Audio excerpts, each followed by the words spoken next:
Hey guys, Brian delivers you the goods here. I'm returning to you, it's gonna be late this afternoon for end of the year video, and this is for the next end of the year video for OK to Meh albums of 2021 that came out this year for the OK to Meh albums that I listened to this year and thought were okay and below okay, I should say. So I'm gonna discuss what's on the list from 12 to 1. Hopefully I can get all these done in the one video and let you know what I think of each album. So let's start off with number 12, which is Waterpark's Greatest Hits. Now, this album was okay. Not a lot of great moments towards the end of the album. I think it was doing good for the beginning of it with certain songs. But when it got to Fruit Roll-Ups and continuing on after that, that's where the album starts to drag and goes downhill quite a bit. But I personally thought it was an okay album. It's not perfect in any way, but it's okay. Uh, Austin Knight's vocals in most of this album sound good, but there is a lot of auto-tuned with his vocals, auto-tune moments with his vocals in this album. So I think my favorite ones were Snow Globe. Uh, what was it? Uh, can't remember that song. It was the Break Your Knees to Keep You Here With Me song. Um, you'll have to remind me in the comment section below. I heard it months ago, but it's been a little while since I've heard it. So, yeah. But at number 12, I picked Waterparks with Greatest Hits. There are some memorable songs off it. It's just from 1 to 10, that's where I really liked most of the album. Then the rest of the album starts to get stale afterwards. Number 11 is Yev's Tumor, I believe, with Asymptotical World EP that came out this year. Um, this has kind of been. I haven't come back to this EP that much. It was, I guess, okay. It's not perfect, but Jackie was probably my least favorite song off this EP. There were some other songs, I just can't remember the other ones. And his voice is a little weird, honestly. So, I don't think this is a memorable EP at all. So, yeah. At number 11, I picked Yev's Tumor with Asymptotical World EP. At number 10 is Tom Morello with the Atlas Underground Fire. Now, what I initially thought of this was there were some songs that kind of disappointed me, and then there were some good moments in the album.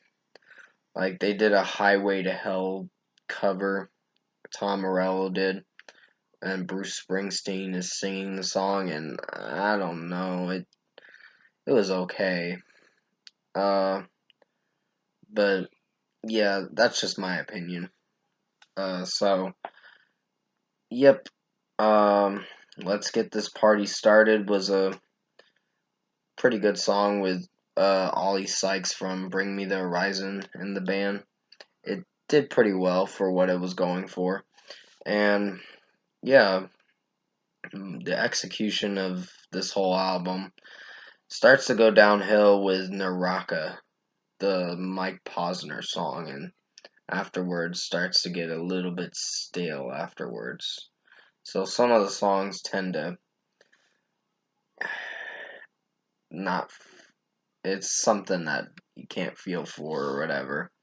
Like the first song's not bad, so this was an okay listen. Production wise, it wasn't fantastic, but it was okay. I gave it a 6.5 out of 10 when I reviewed it a few months ago. So definitely go check out my review for Tom Morello, the Atlas Underground Fire. And at number 10 is Tom Morello with the Atlas Underground Fire. Give me a moment, I gotta pause this video for a second. Sorry about that, guys. Had to pause the video for a moment because uh, my mom was calling me, telling me to get my cat or whatever. But yeah, like I said, at number 10, Tom Morello, The Atlas Underground Fire. At number 9 is Lorde with Solar Power. Now, I was really disappointed with the title track. It was not good. Fallen Fruit was not too bad. And there were some other ones on there, like Mood Ring was. I quite like that song, but I know some people will say, it's a little boring, honestly. So yeah, Lorde's new album tends to be a little dull, but I think the first song was pretty good. So I think it was called The Path. So yeah, it was a good song. Um, and then there were some other songs on the album that didn't do so bad. So yeah, number 9, I picked Lorde with Solar Power. I don't know if I have much left to discuss on that album. You can definitely go check out my review for it that I made back in August of this year. I think you'll like it. Um, Escape the Fate at number 8. Like I said, Escape the Fate, Chemical Warfare. I thought this was going to be on my worst albums this year. When I reviewed it, I gave it a 5.5 out of 10, but I think it's going to get a 6.5 out of 10. Sorry, that's my phone or whatever. I think it's the weather update or whatever, notification or something that I have on my phone that gives me a notification for the weather. But yeah, the title track, I'm not sure if I feel for it as much. It's okay, but it's not great. Um, Burn the Bridges, I do not like the first verse, the rapping verse that Craig Mabbitt does, the "you're fucking toxic" lyric. I'm like, this is gonna be cringe. It was a cringy moment at the beginning of the album, or that song, I meant to say. Hand Grenade is growing on me, but not to the extent where I really love it, but it's not bad.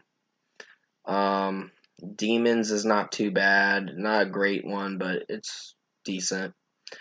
And there's some other ones like My Gravity, uh, Walk On was not a favorite of mine, but it's okay. So yeah, number 8, I picked Escape the Fate with Chemical Warfare. The good thing about it is, Not My Problem was my favorite. Unbreakable wasn't.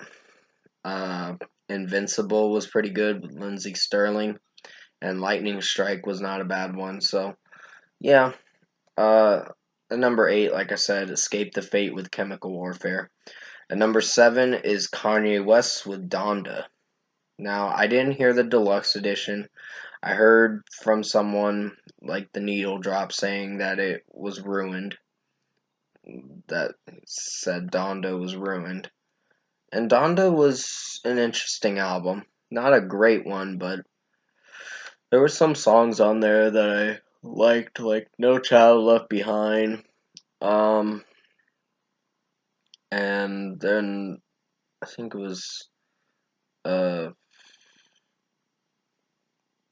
Jesus Lord, I think it was called. That was a good one. I really liked that one. Sorry if I was not talking for a moment. I just was thinking of what the song was called off the Donda album. And yeah, the song, there's track number 2 on the album. Sorry if I'm sounding a little messed up right now with what I'm trying to say. I'm just trying to think of some of the songs from this album, but there was a lot of songs. He made a song with The Weeknd on this album, and it sounded pretty good for what it went for. So this was not the most disappointing Kanye West album. I did not hear the deluxe edition, like I said. I didn't want to. Uh, Even if it was ruined, I still would like the regular edition better. So yeah, at number 7, I picked Kanye West with Donda. Number 6 is Lisa, the K-pop artist from Blackpink, called La Lisa. Not my personal favorite album this year, but it's okay, I guess. It's only 2 tracks, so it is La Lisa. The title track is, eh, it's okay. It's bearable to listen to, and Money is a little bit annoying in some areas in the song. So yeah, not the best 2 track album for this La Lisa project that she did. But yeah, it's okay. It's an okay listen, in my opinion. So at number 6, I picked Lisa with La Lisa. Um, at number 5 is One Republic with Human. Now this was a okay album. Um, there were some tracks like Rescue Me that was a little to listen through. Forgot About You was not a great one, but it was okay. Savior was not too bad. Um, Take Care of You or something. I'll Take Care of You, I think it's called. Um, it's not a bad one. I actually like Ryan Tedder's voice in Distance. That was probably his best song, or the best song on One Republic's new album. It's grown on me quite a lot more, but the album does tend to drag on for a while.